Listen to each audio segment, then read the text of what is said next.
Hello, mga kamaster, maraming salamat po sa lahat ng tumatangkilik ng ang daddy ng baby ko. Paki-follow and subscribe mga master para sa mga susunod pang mga kabanata. Ang daddy ng baby ko. Kabanata 701. Sagot ni Arthur, bakit gusto mong pumasok ako? Ano naman sayo? Ngumiti si Sofia. Hindi ko na kailangan dahil hindi ako ikakasal bago mag-edad ng 30, anyway.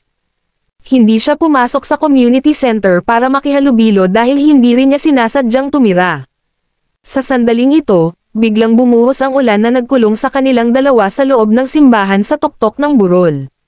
Ang mga security guard ay nag-knock off sa trabaho sa yugtong ito at nakalimutan na sina Arthur at Sofia ay nasa loob pa rin bago sila tumuloy sa pag-lock ng mga pinto. Umuulan ng mga pusa at aso at mukhang hindi ito titigil ng mahabang panahon.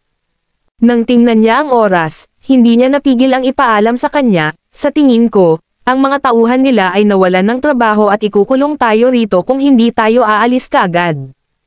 Umuulan ng pusa at aso, kaya paano tayo aalis? Gamaan ang pakiramdam ni Arthur habang nagtatanong. Sa tingin ko hindi ko ito titigil hanggang gabi. Napatikip siya ng mukha habang sumagot. Hindi nagtagal, naramdaman niya na ang ganda ng mga patak ng ulan at inabot niya para maglaro sa ulan. Unti-unting nagdilim ang langit sa di kalayuan, ibig sabihin malapit na ang gabi. Nagsimula na ring maging desyerto ang bundok sa likod ng simbahan. Kung hindi, subukan nating bumaba, sabi ni Sofia kay Arthur. Kung basang-basa tayo, so be it. Tumanggaw siya bilang pagsang-ayon, pagkatapos ay naglakad sila sa ulan. Habang pababa sila ng hagdan, inabot niya ang kanyang kamay at ipinaliwanag, hahawakan kita. Hindi mo na kailangan. Kumaway siya ng kamay habang tumatanggi. Nag-aalala ako na baka mahulog ka, paliwanag ng nag-aalalang si Arthur.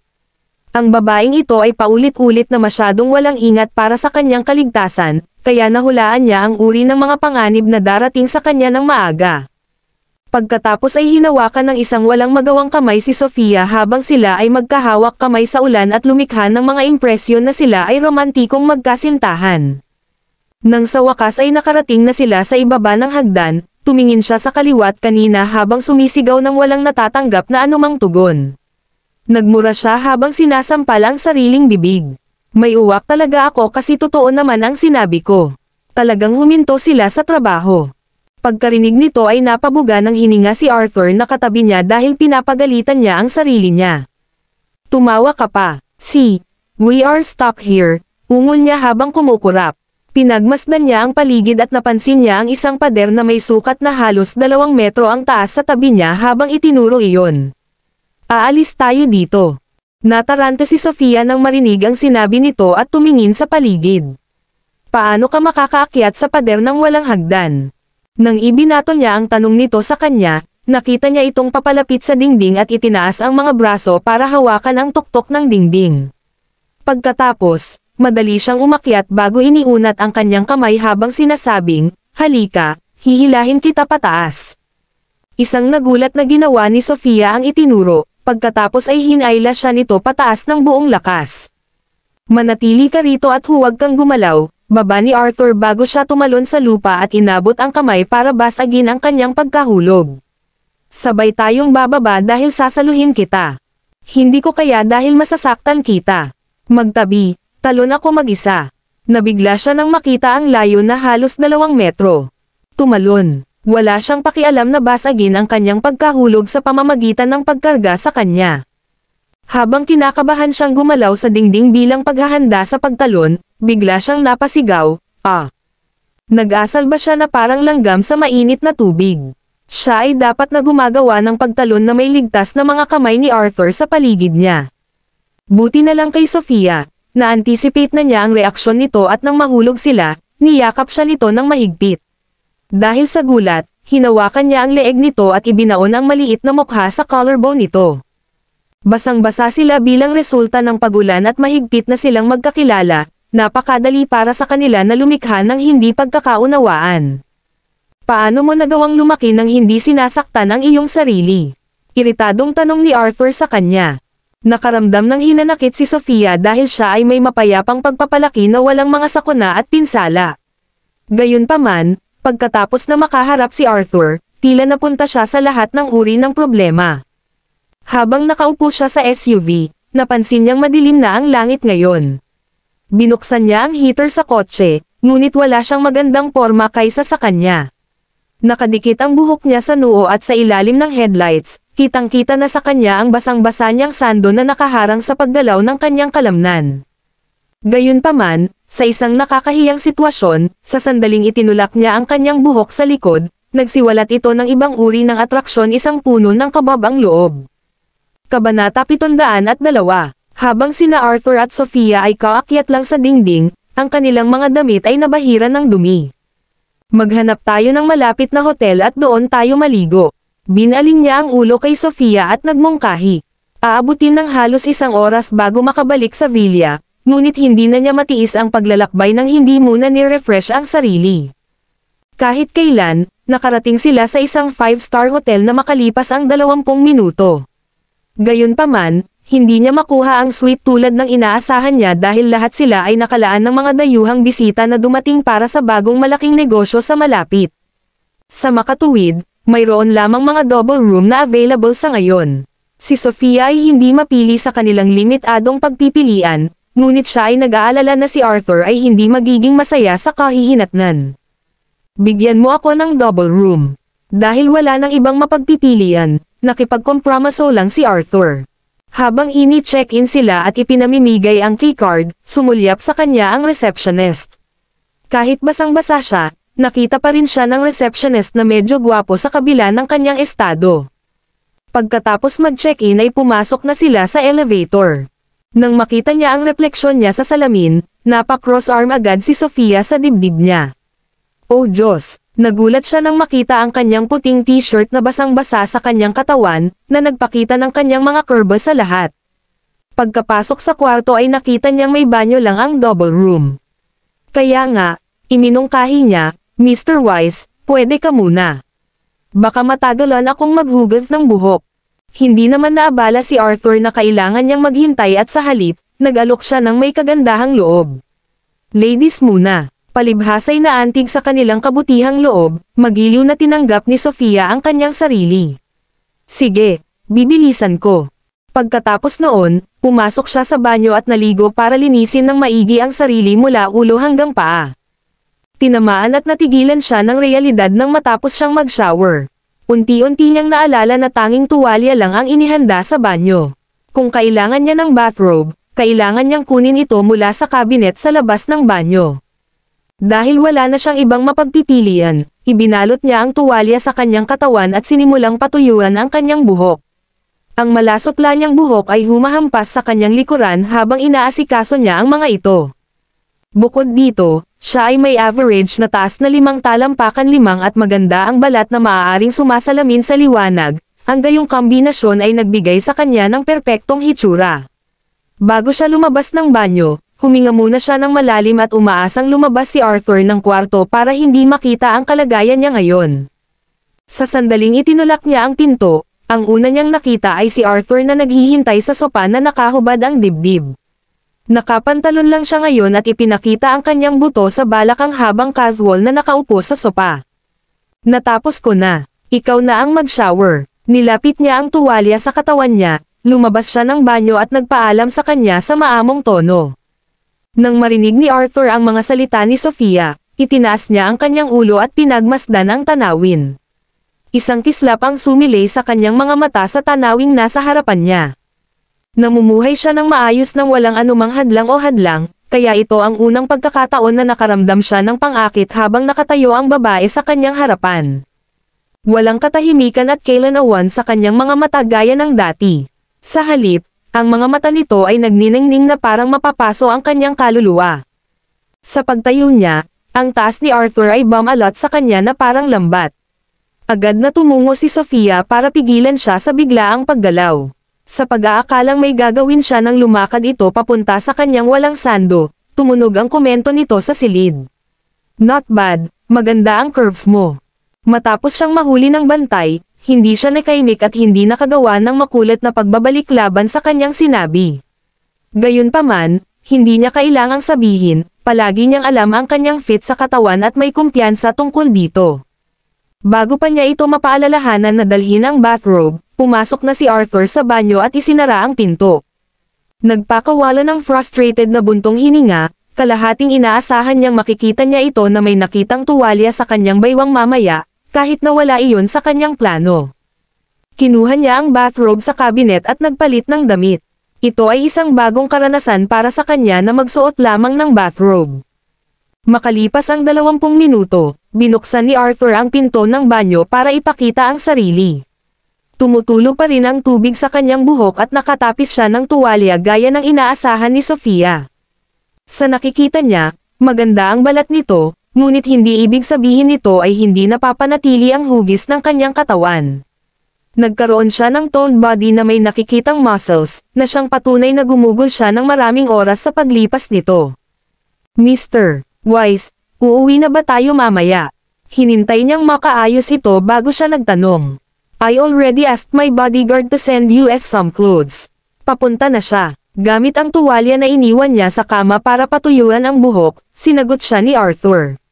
Dahil limitado ang espasyo sa kwarto, malapit silang nakatingin sa isa't isa. Biglang may pumasok sa isip niya habang pinagmamasdan siya. Malamang naka-bathrobe lang siya, diba? Kabanata 703. Kasabay nito, si Sofia ay nagtataka tungkol sa parehong bagay. Malamang ay walang suot si Arthur sa ilalim ng bath towel. Sa pag-iisip na iyon, ipinaalala niya sa kanya, nasa cabinet ang robe. Naglalakad papunta sa cabinet, kumuha siya ng bathrobe at isinuot iyon. Pagkatapos noon, hinailan niya ang tuwalya sa bewang niya. Habang ang kanyang mga mata ay nakadikit sa kanya mula sa simula, ang kanyang hininga ay tumigil sa paghuhubad sa kanyang harapan. Nakalimutan niya bang nandito rin ako? Dahil nagpapalit siya ng robe sa kanyang harapan, iniwan nitong si Sofia sa kanyang sariling imahinasyon. Inayos ang sash sa kanyang roba, hinawi ni Arthur ang kanyang buhok habang lumingon sa kanya. Sa sandaling magtama ang kanilang mga mata, nagkaroon ng hindi maipaliwanag na tensyon sa pagitan nila. May boyfriend ka na ba dati? Nenas habang naghihintay ng malinis na damit, tanong ni Arthur sa kanya. 23 years old na si Sofia, pero kahit papaano parang talo siya kung sisigat siya ng tapat, kaya nagsisinungaling siya. Oo naman. Habang sinasagot niya ang tanong niya, nagpanggap siyang kalmado. Ilang naging boyfriend mo? May sensinang tanong niya. Isa lang. Gaano kakalayo ang nagawa mo? Pasensya na. Magkahawak kamay, magkayakap, maghalikan, o matulog sa isa't isa. Saang stage na kayo? Matinding tumitig ang mga mata ni Arthur sa kanya at ang boses nito ay parang nagtatanong sa kanya. Nagulat sa tanong niya, nauutol na sabi ni Sofia, pwede ko bang hindi sagutin ang tanong na ito? Pwede nating ipagpalit ang ating mga sikreto. Maaari mo akong tanungin ng parehong tanong mamaya. Hindi kumikibo ang mga mata nito para bang nakalock ito sa kanya. Ilang beses na kumurap ang mga mata niya sa mungkahi at pinag-isipan iyon. Sa kanyang opinyon, hindi ito magiging isang masamang bargain, bagaman. Ang ginawa lang namin, magkahawak kamay. Nagdesisyon si Sofia na sumuko sa tukso sa pamamagitan ng isang kasinungalingan. Batid niya na ang pinakamatalik na bagay na nagawa niya sa isang lalaki ay ang paghalik ng halik at iyon ay kasama si Arthur. Upang mapabilis ang snowball, kailangan na niyang magsabi ng higit pang mga kasinungalingan para pagtakpan ang una. Nagtaas siya ng kilay na may bakas ng kasiyahan nang marinig ang mga sagot nito. Talaga? Oo, hindi ako magsisinungaling. Nanatiling tuwid ang mukha niya kahit natiyak na hindi siya nagsasabi ng totoo. Naaalala ang kanyang ipinangakong tama, sinubukan niya ang tubig. Maaari ko bang itanong sa iyo ang parehong tanong ngayon? Oo naman. Nakaupo sa gilid ng kama, nakasando si Arthur sa kanyang mga siko sa kama. Inangat niya ang baba niya at tinitigan siya. Ilang naging girlfriend mo dati? Wala naman, matapat niyang sagot. Gayunpaman, hindi ito nakita ni Sofia na kapanipaniwala at sinabi ang kanyang isip, hindi ako naniniwala sa alinman sa iyong mga salita. Dapat marami kang naging girlfriend dati. Hindi ba isa sa kanila si Miss Jennings? Hindi ako nagsisinungaling. Ang kanyang mga mata ay kumikinang na parang sulo habang ang hindi mapag-aalinlangan ng paghawak ay nasa ilalim nila. Nabulunan siya sa mga salita nito na may mga iniisip na tumatakbo sa isip niya. Kung sa tingin niya kaya niya akong lokohin. Kung gayon, gaano kalayo ang napunta mo sa isang babae? Nang malaman niya ang gusto niyang malaman, nagpa siya siyang baguhin ang paksa. Baka hindi kailanman nagkaroon ng seryosong relasyon si Arthur, ngunit ganoon din ba ang masasabi niya tungkol sa mga babaeng nakasama niya sa pagtulog? Naghalikan kami, ang sagot niya na ikinagulat ni Sofia. Habang nagdududa siya sa kanya, binatukan niya ito ng isa pang tanong. Kasama kanino? Ikaw. Natigilan ang kanyang isip nang marinig niya ito, sagot ng walang pag-aalinlangan. Sa gulat na ekspresyon, tinitigan siya nito na hihirapang paniwalaan ang mga sinasabi nito. Nararamdaman din niya ang pag-aapoy sa kanyang pisngi. Hanggang ngayon, isang babae lang ang hinahalikan niya, which is her. Tumigil ka sa pagsisinungaling. Nahihirapan akong paniwalaan kasi ang galing mong humalik last time. Sinadya ni Sofia na iangat ang mood sa pamamagitan ng panunokso sa kanya. May ilang mga bagay na natural na dumarating sa tao at isa sa mga ito ay ang paghalik. Gayunpaman, seryoso si Arthur sa pagpapaliwanag. Unti-unting gumuhit ang isang mapang asar ng ngiti sa kanyang mukha habang ipinaliwanag niya, sinusubukan mo bang ipahiwatig na mayroon akong mahusay na kasanayan sa paghalik? Gumapang ang init sa mukha niya habang mariin niyang ipinilig ang ulo. Hindi ako. Hindi ko hahabulin ang ego niya. Pinandilatan niya ang kanyang pagtanggi na may sama ng loob. Is she trying to say kulang ako sa skill? Pagtataka niya. Bigla siyang bumangon mula sa kama ng may determinasyon at naglakad palapit sa kanya. Bakit hindi mo sabihin sa akin kung paano ako eksaktong humalik? Gusto kong malaman ang opinyon mo. Nang makita niyang papalapit na siya sa kanilang distansya, nanlamig ang buong katawan niya habang iniisip ang dahilan kung bakit nababahala siya sa mga opinyon nito. Paano ako makapagbibigay ng mga opinyon tungkol sa bagay na ito? Sinusubukan lang niya akong pagsamantalahan. Bago pa niya matapos ang kanyang mga salita, naisara na ni Arthur ang distansya sa pagitan nila. Dahil ang mukha nito ay hindi mananatiling malapit sa kanya, ang mga kamay nito ay nakatikip sa mukha niya. Bakit hindi mo subukang muli at sabihin sa akin kung ano ang iniisip mo? Sa sandaling iyon, idiniin niya ang labi niya sa labi niya at sinimulan siyang halikan. Noong una, galit na galit si Sofia sa kanya, iniisip na naghahanap lang siya ng dahilan para halikan siya. Ngunit hindi nagtagal, napuno ng makahoy na amoy ng sidro ang kanyang isip at ito na lang ang naiisip niya. Kabanata 704. Ang mga braso ni Sofia ay pumulupot sa kanyang leeg. Ang pag-iisip tungkol kay Arthur ay nasa kanyang isipan na natuklasan at natagpuan niya ang kanyang sarili na naakit sa kanya. Iniisip niya kung kailan siya nahulog sa kanya. Noon ba ay itinaya niya ang kanyang sarili na iligtas siya sa dalampasigan, o sa sandaling sinubukan niyang iligtas siya ngunit nauwi sa paggulong pababa ng burol kasama niya, o nang mabayaran niya ang utang ng kanyang ama. Sa buong buhay niya, walang nagsakripisyo ng sarili para sa kanya tulad ng ginawa niya bukod sa pamilya niya. Habang lumilipas ang panahon, mas naging madiin ang halikan nila. Hindi niya maiwasang matarante dahil ang lahat ay wala sa kanyang kontrol. Sa ngayon, he was giving off a dangerous vibe as if he could devour her with the kiss. Nang maramdamang nanginginig ang katawan ni Sofia sa kanyang haplos, agad siyang binitawan ni Arthur. Namumuo ang emosyon sa mga mata niya at bakas sa mukha niya ang pagpipigil sa sarili. Isa pa, pakiramdam niya ay nagliliyab ang kanyang katawan sa apoy at ang apoy ay unti-unting umaakyat sa kanyang utak, na kinakain ang lahat ng kanyang dahilan. The more he tried his moves on her, mas lalo siyang naguguluhan sa mga resulta.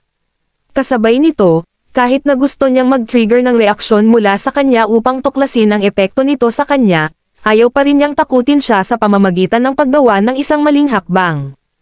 Habang tumitindi ang pagkakapatas sa pagitan nila, may nagbel. Sa pag-aakalang bodyguard niya iyon sa labas na may malinis na damit, lumingon siya para buksan ang pinto. Gaya ng inaasahan niya, nakatayo sa labas ang isa sa kanyang mga bodyguard, ngunit si Emily ay pumasok sa silid na may isang click ng high heels bago magawa ng bodyguard. Nang maaninag niya ang eksena sa kwarto kung saan naka-bathrobes lang ang mga nakatira, bumaling siya kay Sofia na may mga ngiping nagngangalit at hindi napigil ang nanginginig ang katawan ni Emily habang nagiging berde sa inggit. How dare Sofia bring Arthur to mess around sa isang hotel room? Emily, bakit ka nandito? Kahit na, itinuro ni Arthur ang tanong sa kanya, ang mga mata nito ay pumuputok ng mga punyal papunta sa bodyguard. Kumalabog ang tiyan ng lalaki sa nakita. Sa walang posisyon na tanggihan ang pagsunod ni Emily, hinayaan siya ng bodyguard na sumunod ng walang pangalawang pagpipilian. Nang magtama ang mga mata ni Sofia kay Emily, napansin niya kaagad na hindi naintindihan ni Emily ang sitwasyon at ngayon ay galit na siya sa kanya. Higit pa rito, ito ay isang malaking hindi pagkakaunawaan. Maghintay ka sa labas, magpapalit tayo.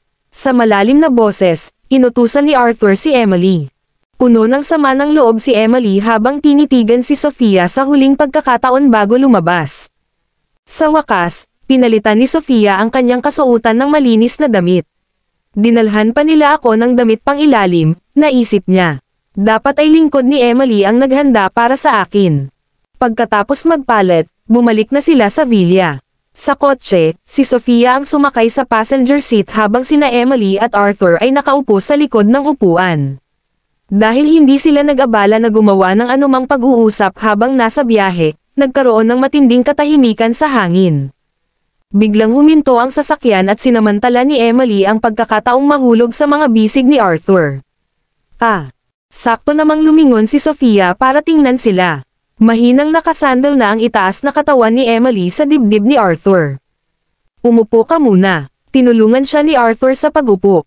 Pero parang nahihilo ako. Artie, hayaan mo akong sumandal sa iyo, please.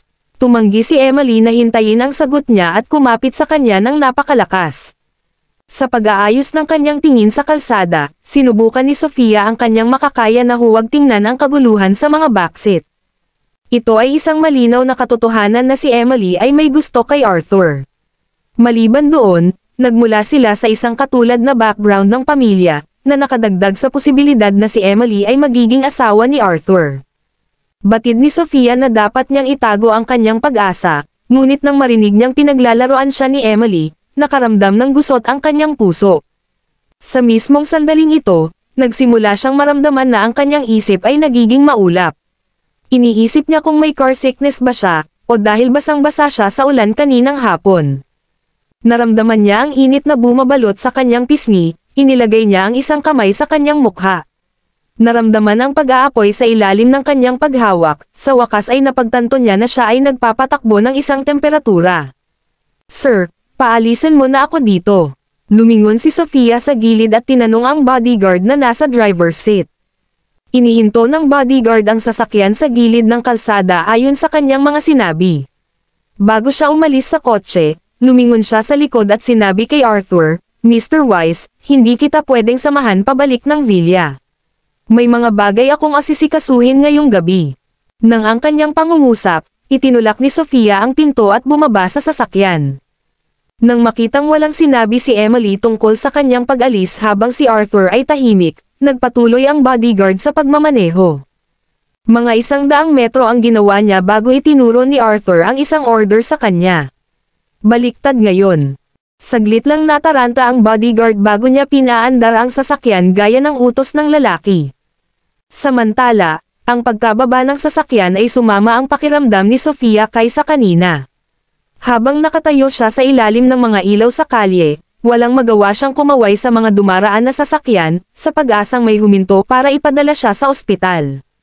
Gayunpaman, ang kanyang pagsisikap ay walang bunga habang siya ay nakatayo sa gitna ng tabing kalsada, na hindi angkop para sa isang taxi na huminto. Sa sandaling ito, huminto ang isang itim na SUV mga 10 metro ang layo mula sa kanya. Binalot ng nagniningning na liwanag ang taong bumaba sa sasakyan. Si Arthur, na nakasuot ng dress shirt na may berda, ay nahuli siya sa kanyang paningin at napansin kaagad ang kanyang kakulangan sa ginhawa. Naglakad siya papunta sa kinatatayuan niya. Ang mga pakiramdam ng pagkahilo ay dumadaloy sa kanyang daluyan ng dugo. Nang makita niya ang isang silhouette na papalapit sa kanya, pagod siyang nagpakawala ng malalim na hininga at itinaas ang tingin sa taong iyon. Kabanata 705. Ang tanawin ay nagpalaki ng kanyang mga mag-aaral. Hindi ba siya umalis ng sasakyan? Bakit siya bumalik para hanapin siya? Anong mali? Tanong ni Arthur sa mahinang boses. Kasabay nito ay nakita niyang namumula ang mukha nito kaya naman may napagtanto siya at ipinatong ang malaking palad nito sa noo nito. Nabigla siya sa nasusunog na sensasyon. Pagkatapos niyang yakapin siya, nagmura siya, "Idiot ka ba?" Napagalitan si Sofia, "Pero bakit parang mahal niya? Hindi ko gustong mahirapan kayo." Sa sumunod na segundo, binuhat siya ni Arthur sa kanyang mga bisig at mabilis na naglakad papunta sa off-road na sasakyan. Nang lumingon si Emily mula sa rearview mirror, malapit nang tumusok ang kanyang mga kuko sa leather seat ng kotse. Ano kaya ang ginawa ni Sofia? Hinawakan siya ni Arthur sa braso niya. Nang bumukas ang pinto, sinabi ni Arthur kay Emily, "Kumuha ka sa passenger seat." "Bakit? May sakit siya. Pupunta tayo sa ospital," sagot niya sa mahinang boses. Kinagat niya ang kanyang mga ngipin sa galit sa kanyang puso. Anong kinalaman niya sa pagkakasakit ni Sofia? Bakit kailangan niyang lumipat ng upuan kay Sofia? Dahil parang utos ang sinabi ni Arthur, lumipat si Emily sa passenger seat.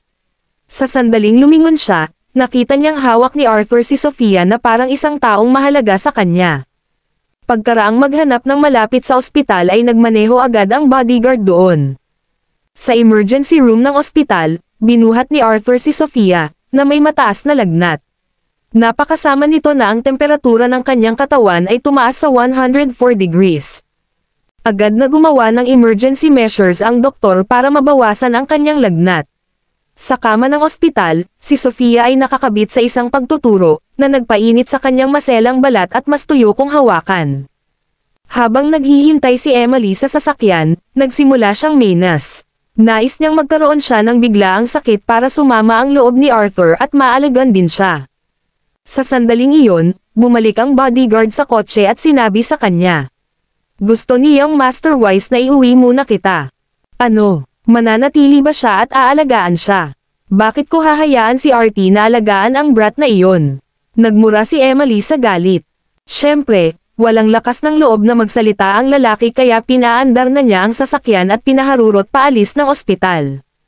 Sa ward, Sofia, na tumatanggap ng isang drip para mabawasan ang kanyang lagnat, ay mukhang lubhang marupok. Nakaladlad ang itim niyang buhok sa unan at namumulang pula ang balat niya dahil sa lagnat, ngunit nakatulog na siya ngayon. Umupo si Arthur sa upuan sa gilid ng kama at ipinatong ang kanyang baba sa kanyang nakahalukip na mga kamay. Dama po ang kanyang tingin sa natutulog na si Sofia, ngunit walang nakakaalam kung ano ang tumatakbo sa kanyang isipan. Sa nang maliwanag na lampara, tila ang karaniwang ilalim na pagiging aloof ay natatakpan ng isang layer ng init at lamang. Hindi niya kailanman ipinakita ang ganitong side niya sa sinumang tagalabas maliban sa kanyang pamilya. Kung magising si Sofia, makikita niya ang pagkakaiba ng ugali nito. Gayunpaman, siya ay masyadong napagod at ang mga sangkap sa IV drip ay nagpapaantok din sa kanya. Sa sandaling ito, tumunog ang kanyang telepono na ikinagulat niya, ngunit mabilis niyang kinuha ang telepono at ibinaba ito. Nang masulyapan niya ang caller ID, lumabas siya sa koridor at sinagot ang telepono. "Lola, namiss kita ng sobra, kaya napagpasyahan kong ibalik ng maaga ang mga abo ng lolo mo. Darating ang flight ko bukas ng hapon." "Ano? Bukas ng hapon? Bakit? Bakit parang nagulat ka? Hindi mo ba ako nami-miss?" Nakangiting tanong ng matandang babae. "Syempre na-miss din kita. Magkita tayo sa airport bukas ng hapon. Halika at iuwi mo ang lolo mo." "Oo naman." Pagkababa ng telepono ay nakita niyang nagtaas ng kilay si Arthur na para bang may naalala siyang bigla. Natulog si Sofia hanggang madaling araw at hamupa na ang lagnat niya. Bukod sa antok na dulot ng mataas na lagnat ay medyo gamaan ang pakiramdam niya. Nakangiting sinalubong siya ng nurse na dumating para magpalat ng drip. "Gising ka na miss. Kakaalis lang ng boyfriend mo pero babalik din siya agad." Pagkatapos magsalita ay hindi niya maiwasang mapatingin kay Sofia ng may inggit. "Ang gwapo talaga ng boyfriend mo."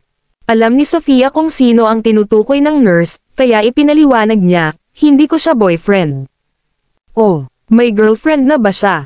Ang nurse ay sumigaw ng may labis na pag-usisa kung bakit hindi na ito nagtanong at mabilis na humingi ng paumanhin, "Pasensya na kung napagkamalan ko siyang boyfriend mo." Sa katunayan, naisip din ng nurse ang babaeng nakalagay sa hospital bed na may maputi na balat at pinong mga tampok ng mukha ay isang bihirang kagandahan. Kabanata 706. Umupo si Sofia at tinanong ang nurse. Nagstay ba siya ng gabi? Ang nurse kasi ang nag-night shift kaya syempre alam niya kung sino ang kasama niya sa ward kagabi. Oo, kaya akala ko boyfriend mo siya. Nakangiting sagot ng nurse. Napatingin si Sofia sa upuan sa gilid ng kama, at may bakas ng pagkabalisa sa kanyang mga mata. Paano niya nagagawang puyat siya buong gabi para alagaan siya?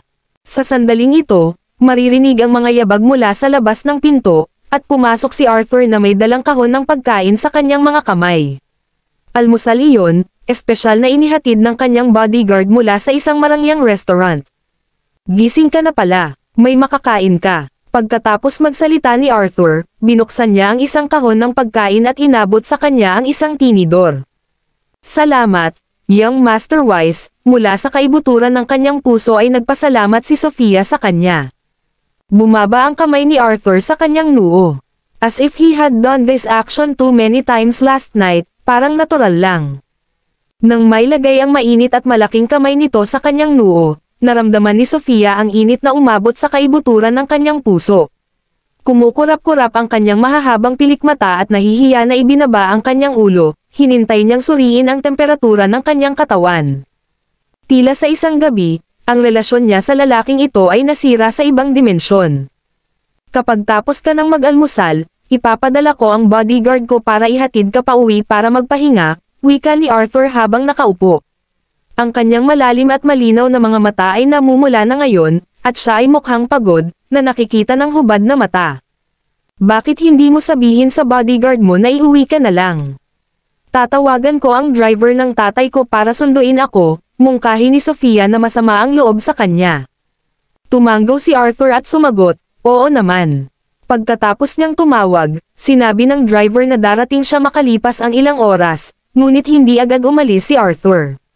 Kinagat ni Sofia ang pancake na malambot at natunaw agad sa kanyang bibig. Nagkaroon din ito ng makinis na buttery scent. Pagkatapos kumain ng unang kagat, agad siyang lumingon kay Arthur, nagtatanong, hindi ka pa ba kumakain? Hindi ako nagugutom, sagot ni Arthur. Nang marinig iyon, nagmamadaling kinain ni Sofia ang kanyang bahagi ng pancake at tinidor ang isa pang piraso, itinulak ito kay Arthur. Ang sarap, subukan ito. Bahagyang natigilan si Arthur. Pagkatapos noon ay tumabi siya at ibinuka ang kanyang bibig para kainin ang inalok niyang pancake. Maganda ba? Nag-aabang na tanong ni Sofia para bang sabik na makuha ang kanyang feedback. Oo. Tumanggaw si Arthur. Napangiti si Sofia sa sagot niya. Pagkatapos nilang pagsaluhan ang pagkain ay natapos na nila ang pancake nang wala sa oras. May dalawa pang kahon ng almusal, ngunit busog na busog si Sofia para kainin ito. Dahil kagagaling lang ng lagnat niya, wala na siyang ganang kumain. Pagkatapos ay sinabi ni Arthur sa kanya, hindi mo kailangang manatili sa panahon na ito.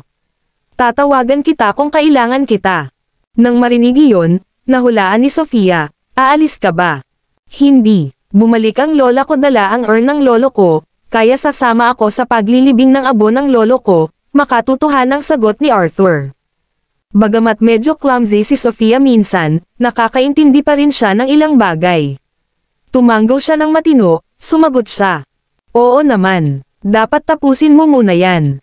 Nang malapit nang dumating ang kanyang driver, umalis si Arthur, naiwan si Sofia na nakahiga sa kama. Bigla siyang napaisip habang malinis at maganda ang hitsura. Sa mansyon ni Arthur, napuyat si Emily kagabi sa paghihintay sa kanyang pag-uwi, ngunit hindi niya napigilan ang kanyang antok, kaya nakatulog siya. Hanggang sa umaga na siya bumalik. Artie, bakit ngayon ka lang bumalik? Sulit ba si Sofia Goodwin sa gabi mo sa ospital? Nabigo si Emily na itago ang kanyang selos sa kanyang tono. Emily, nandito ang lola ko mamayang hapon. Huwag mong babanggitin si Sofia sa harap niya. Seryosong sabi ni Arthur sa kanya. Nagulat si Emily nang marinig iyon, dahil sinabi na niya kay Martha. Lihim niyang iniulat ito kay Martha noong nakaraan. I'm sorry, hindi ko sinasadyang nabanggit ang pangalan ni Sofia sa isang tawag sa iyong lola noong nakaraan. Biglang lumungkot ang gwapong mukha ni Arthur habang nagtatanong, ano ang sinabi mo sa kanya? Wala naman. I only said that you hired a young maid, paliwanag ni Emily sa malambing na boses, hindi nangangahas na galit si Arthur. Kabanata 707. Gayunpaman, binastos ni Emily si Sofia sa harap ni Martha, na sinasabing si Sofia ay isang vixen na hindi pababayaan si Arthur at nanligaw sa kanya, na agad namang ikinagalit ni Martha. Sa pagkakataong ito, tiyak na bumalik siya sa bansa dahil nabalitaan niya mula kay Emily na mayroong isang batang babae na niloloko ang kanyang apo, at gusto niyang bumalik at ayusin ang mga bagay. Nang dama po ang mga mata ni Arthur sa guilty expression ni Emily, nahulaan na niya ang sinabi nito kay Martha. Sa 5 PM sa International Airport, dumating ang isang malaking private jet bago lumabas mula sa VIP entrance ang isang matandang babae na may marangyang suot na may hawak na isang kahon na nakabalot sa itim na tela ng seda sa kanyang kamay, malumanay at maingat ang kanyang mga galaw. Sa likod niya, may nakasunod sa kanya na 4 na maid at 8 bodyguard. Agad namang lumapit si Arthur na kanina pa naghihintay sa entrance para salubungin siya. Lola. Tiningnan ni Martha ang kanyang apo na may matalim at mapupungay na mga mata. Artek, bakit parang unenergetic ka? Hindi ka ba nakatulog ng maayos kagabi? Namiss kita kaya hindi ako makatulog ng maayos, nakangiting paliwanag niya.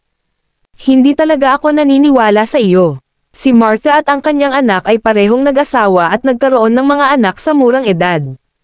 Kaya naman, bagamat siya ay 68 taong gulang lamang sa taong ito, ang kanyang apo ay malaki na. Masakit talaga. Napapikit si Arthur at ngumiti habang iniunat ang kamay para maingat na kunin ang urn sa kamay ni Martha. Hayaan mong ibalik ko si Lolo. Sinamahan ni Arthur si Martha pabalik sa villa. Sa daan, naobserbahan niya kung gaano kalaki ang pag-unlad ng bansa.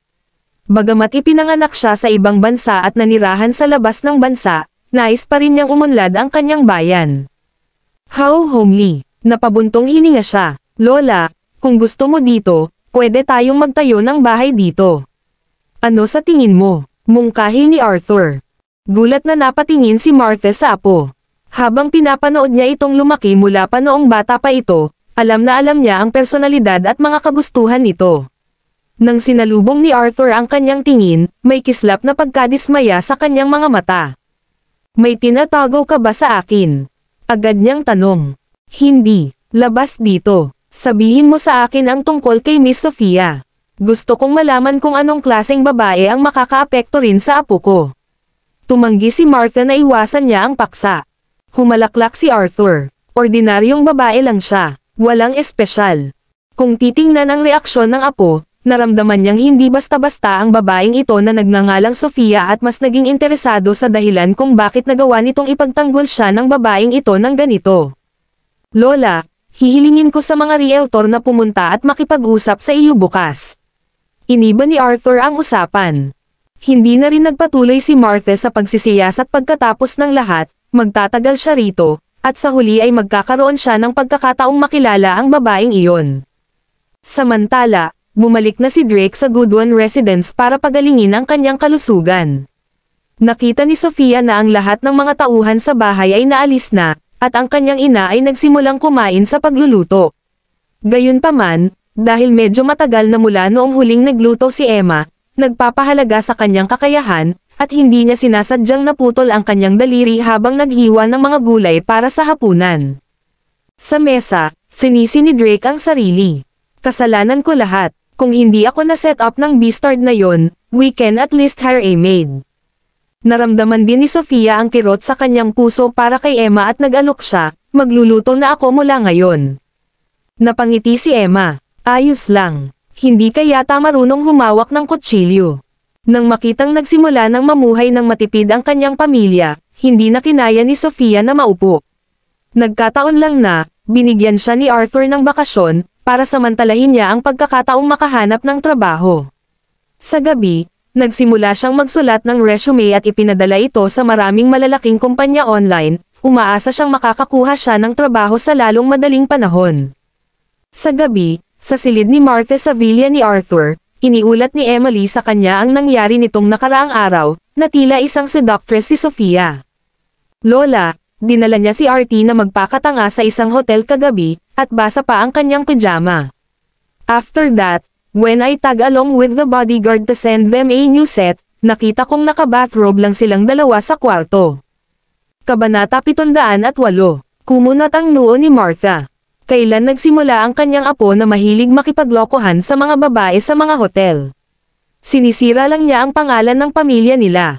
Mukhang kailangan kong makipagkita kay Miss Sofia kapag may oras ako. Lola, kapag nakilala mo siya, kailangan mo siyang babalaan na layuan si Artie, paalala ni Emily. Tumanggo si Martha habang sinabing, kung gayon, kailangan mong magsikap. Huwag mong sayangin ang pagkakataon na ginawa ko para sa inyo ni Artie.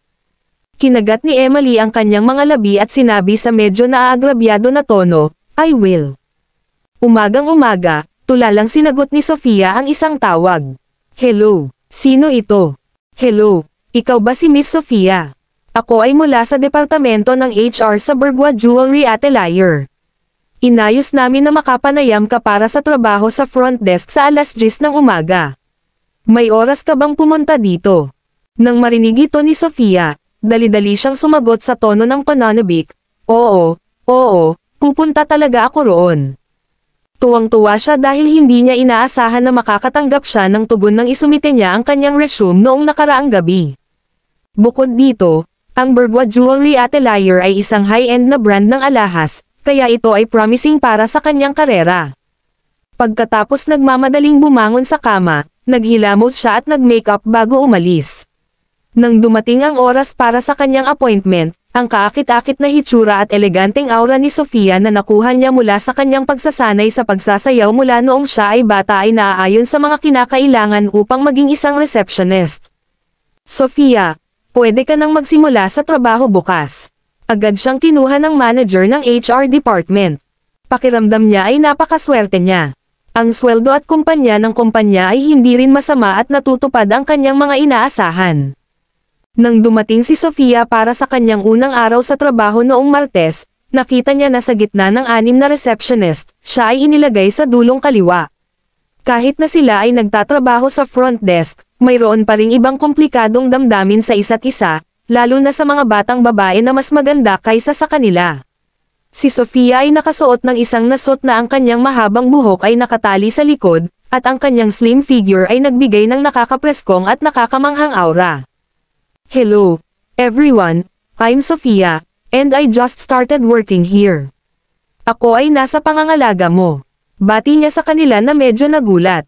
Iyon ang unang pagkakataon na pumasok siya sa workforce, at nakaranas na siya ng krisis.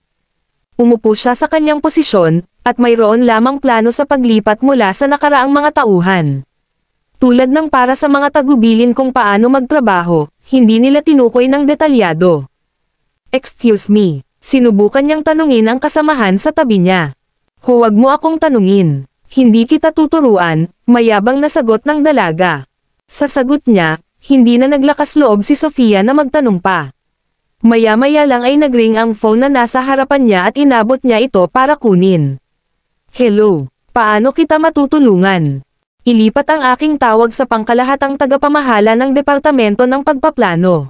Isang boses ng lalaki ang nagturo sa kanya mula sa kabilang dulo ng tawag. Ha, sandali, tingnan ko. Mabilis na binaliktad ni Sofia ang plano sa paglipat, ngunit wala pa rin siyang mahanap na sagot pagkatapos ng mahabang panahon. Galit na sinabi ng taong tumatawag, ano ang nangyayari sa iyo? Pagkatapos niyang magsalita ay agad niyang ibinaba ang tawag. Puno ng pawis ang noo ni Sofia dahil sa kaba. Habang pinupunasan niya ang pawis niya sa frustration, napangisi ang babaeng katabi niya. Paano ka nakapasok sa trabaho nang walang karanasan? Ito talaga ang una kong trabaho. Sa tingin ko, dapat ka nang umalis. Hindi mo kakayanin. Ayaw siyang tulungan ng kasamahan niyang babae, at ayaw din niyang manatili siya bilang receptionist. Gayunpaman, hindi sumuko si Sofia at sumagot, I will try my best. Kailangan ko ang trabahong ito.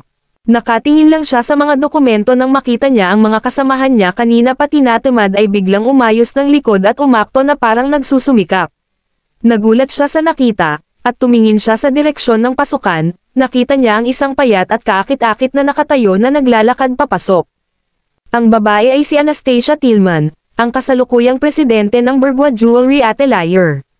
Siya ay may kulot na mahabang buhok at may slan na mga katangian, at nakasuot siya ng marangyang puting custom-made na suit na pumupuri sa kanyang napakarilag na waistline habang lumalampas siya sa front desk habang nakikipag-usap sa telepono. Magandang umaga, Pangulong Tillman. Agad namang tumayo ang mga receptionist at yumoko sa pakiramdam. Nagulat si Sofia, at nang matapos magsalita ang iba, ang boses niya ay nahuhuli. Magandang umaga, Pangulong Tillman. Kabanata 709. Ang boses ni Sofia ay kakaiba sa iba. Dadaan na sana si Anastasia sa lobby nang bigla niyang marinig ang boses na ito, at hindi niya maiwasang lumingon at sumulyap sa dalagang bumati sa kanya. Nang magtama ang kanilang mga mata, ang isa sa kanila ay nakangiti habang ang isa naman ay puno ng kasiya siyang sorpresa. Miss Goodwin. Nagulat si Anastasia nang makita si Sofia sa front desk. Agad na napatitig kay Sofia ang ibang receptionist sa tabi niya. Bakit parang magkakilala ang pakikipag-usap sa kanya ni Pangulong Tillman? Magkakilala ba sila? Lumapit si Anastasia kay Sofia na may magiliw na ekspresyon at nagtanong, kailan ka ba nagsimulang magtrabaho sa kumpanya ko? First day ko dito, sagot ni Sofia. Bahagyang nag-isip si Anastasia habang nag-alok, kulang ako sa katulong. Gusto mo bang maging assistant ko? Pero hindi ako sanay sa larangang ito, pagtanggi ni Sofia. Hindi rin niya basta-basta matanggap ang trabaho.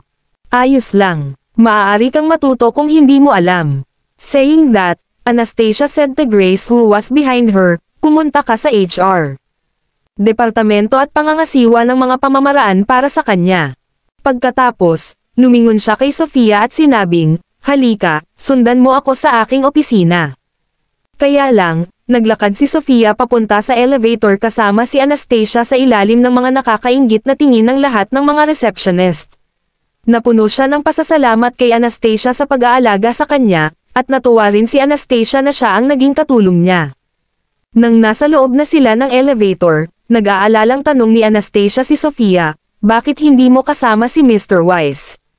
Dati, nang isama ni Arthur si Sofia sa kasal nito, napansin ni Anastasia ang pagiging maalaga nito sa kanya, kaya naisip niyang may gusto ito kay Sofia. At nang nasa panganib ang kanyang asawa noong huling pagkakataon, sina Arthur at Richard ay sumugod mula sa malalayong distansya upang iligtas siya, kaya natural na kailangan niyang maging mabait kay Sofia. Nahihiyang paliwanag ni Sofia, President Tillman, malamang na mali ka ng pagkakaintindi. Magkaibigan lang kami.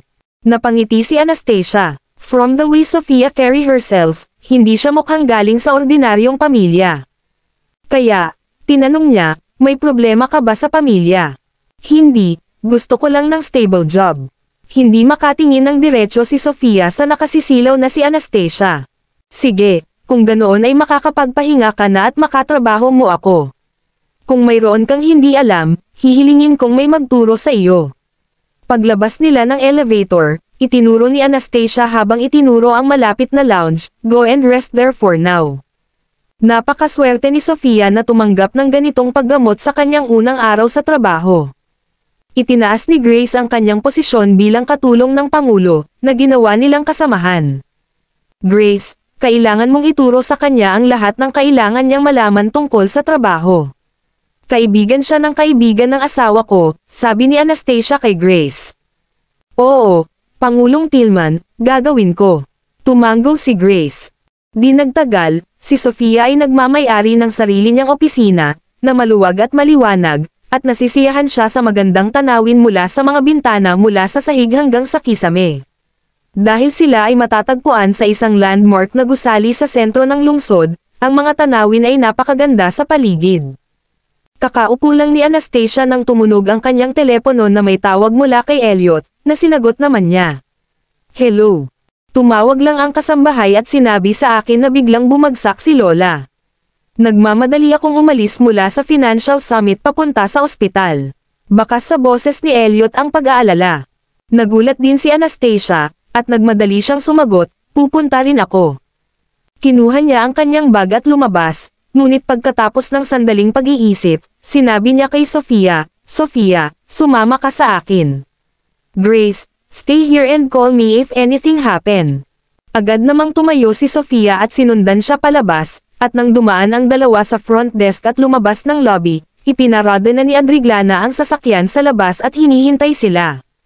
Pagkatapos, agad na sumugod ang tatlo papunta sa Presgrave Hospital. Si Harriet, nakakapadala pa lang, ay nasa emergency rescue room, habang ang kasambahay, si Jody, ang direktor ng ospital, at si Brenda at ang kanyang asawa ay nasa labas. Bakit nag-collapse ang lola ko? Tanong ni Elliot kay Jody. Sagot ni Jody na namumula ang mga mata, walang dahilan. Sinabi lang niya sa umaga na gusto niyang mag-trim ng mga bulaklak, kaya dinala ko siya sa sala, ngunit nag-collapse siya kaagad pagkatapos. Nasa 50 na si Brenda, at inaliw niya ang kanyang pamangkin, kumalma ka, Elliot. Sa edad ng iyong lola, ang mga bagay na ito ay tiyak na mangyayari. Kabanata 710, sumikip ang dibdib ni Elliot. Sa kaibuturan ng kanyang puso, hindi niya inisip ang edad ng kanyang lola at laging umaasa na mahaba ang buhay nito. Gayunpaman, si Harriet ay 83 taong gulang na sa taong ito. Ang buhay ng isang tao ay parang kandila, at palaging darating ang panahon na mamamatay ang apoy nito. Tamang-tama, hindi nagtagal, lumabas ang ilang doktor mula sa emergency rescue room na may mabigat at seryosong ekspresyon. Malinaw na hindi na kailangang iligtas si Harriet sa pagkakataong ito. Kamusta siya, Rob? Tanong ni Brenda sa pinakaharap na doktor. Pagkatapos ng aming pagsusuri, iniisip namin na dapat na nating itigil ang paakit kay Old Madam Presgrave. Bukod dito, nagising na rin siya at tinanggihan ang aming kahilingan para sa operasyon. Gusto niyang makita kayong lahat sa halip. Hindi napigilan ni Brenda ang kanyang mga luha, at nagtanong siya sa paos na boses, ilang oras pa ba ang natitira niya? Bukod pa sa matinding pagpalya ng puso, marami sa kanyang mga organo ay hindi rin gumagana ng maayos. Siya ay may higit sa 2 araw na natitira. Naikuyom ni Elliot ang kanyang mga kamao. Aalis na sana si Harriet sa mundo, ngunit wala siyang magawa.